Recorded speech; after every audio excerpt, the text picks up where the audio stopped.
Hello दोस्त, नमस्कार। Please video को लाइक करें जा।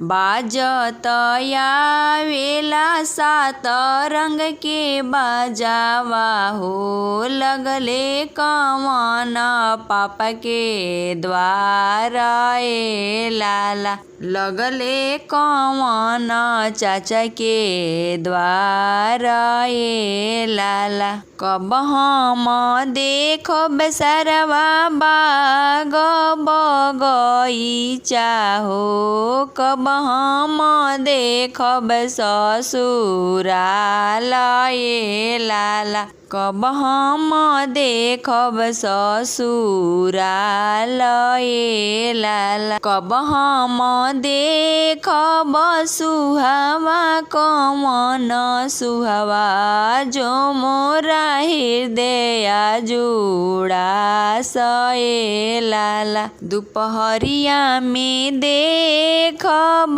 बाग बगीचा हो, सांझ के देखब ससुराल ए लाला। सांझे में देखब ससुराल ए लाला। चौके पर देखब सुहावा कवन सुहावा, जो मोरा हृदय जुड़ा ए लाला। चौके पर देखब सुहावा कवन सुहावा, जो मोरा प्राण के आधार ए लाला। बाजत आवेला सात रंग के बाजावा हो, लगले कवन पाप के द्वारा ए लाला। लगले कवन